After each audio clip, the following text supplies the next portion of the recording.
òní lọ́jọ́ ìbí rẹ̀ Afusat Jayeola aya Abubakar máa wọlé máa rọra. òní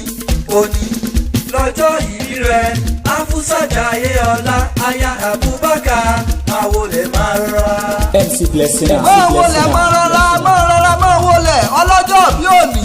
gbàgbé ọ̀làwọn aláwọn aró balùkọ́ ọ̀làwọn aláwọn oṣù lèkélèké nìkan ní làwọn tẹfútẹfú Alhaja Afusat Àjọkẹ́ Jayeola ọmọríléwá ní sọjọ́ òbí lónìí tá a wá kí aláṣẹ àtolùdarí iléeṣẹ́ Saudi Food Palace Nigeria Limited tí ń bẹ nílùú Èkó okú oríire tọjọ́ òbí tó tún bá ọ láyé àràbà tí wọ́n ṣe bí òwò ń jẹ́ sí òwò mọ́ ojú wa tẹlẹ́kàn ọkàyọ́nu sọ òwò lódùmarè ọba ló bọlá fún ọ ọláàrẹ òní wálẹ̀ láéláé Alhaja Afusat aya bàbá wa Abubakar Sọlá Gidado Sanni bàbá náà ní kẹjú kú lọ́la àlà lókè ìyá Alhaja Muinat Àníkẹ́ pẹ̀lú Sodiq Aládé àwọn ọmọ náà ní sẹ́kúmọ́ lójú gbogbo wọn ni wọ́n yàn àwọn ọmọ rẹ̀ Arafat Àbíkẹ́ Abdulmalik Ayinde Túnmíṣe Basirat Jubri Ayinde gbogbo wọn ló kí ọ dáadáa wọn lò ní fọdún èyí ṣàṣemọmọ sàbí ẹ gbogbo ẹbí pátá ló kí ọ Alhaja Àṣàbí Àmọ̀kẹ́ Òkè Àkànjì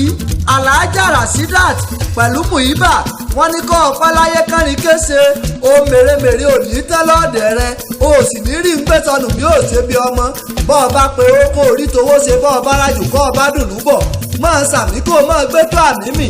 Alájọkẹ́ ò jẹ́ agbéra pa kágbálẹ̀ bàbá rẹ tó bí ọlọ́mọ lọ ìwọ lọmọ wọn nílé olóró kì í ta kúrè nílùú Ìlọrin ọmọ ilé wa Àjọkẹ́ Jayeola ọlọ́ta ló láwo ààrẹ lu ọmọ akàn nísàlẹ̀ ọ̀jẹ̀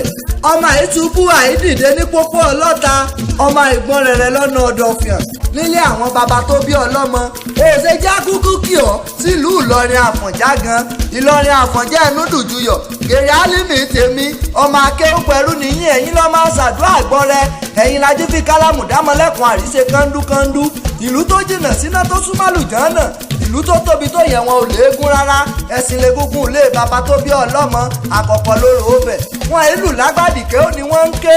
eégún wá búra bọ́ọ̀bá dénú gbórí pàkà wá búra bọ́ọ̀bá dé gbàlẹ̀ èrò wà yóò kó wá búra bọ́ọ̀bá lóbìnrin àìdògbò láyà ńlẹ̀ ọmọ egbìrin ọ̀tẹ̀ nílé bàbá tó bí ọlọ́mọ Ìlọrin Àfọ̀njá ẹnu dùjúyọ̀ a kì í nílé bàbá kámọ́ nílé ìyá jẹ́ wọn á kí ọ sílé ìyá rẹ gan kulẹ̀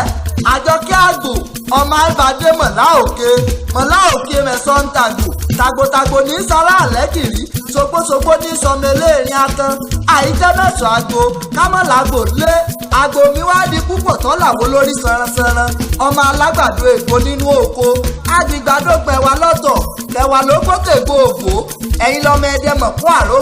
arógun mọ́ sí lọ yàgàn àgbò nílé yeye tó bí ọlọ́mọ Alhaja Afusat Àjọkẹ́ ó ti sọdún èyí náà orí òní ṣe láṣẹ mọ́ fọ́ gbogbo ẹbí ló ní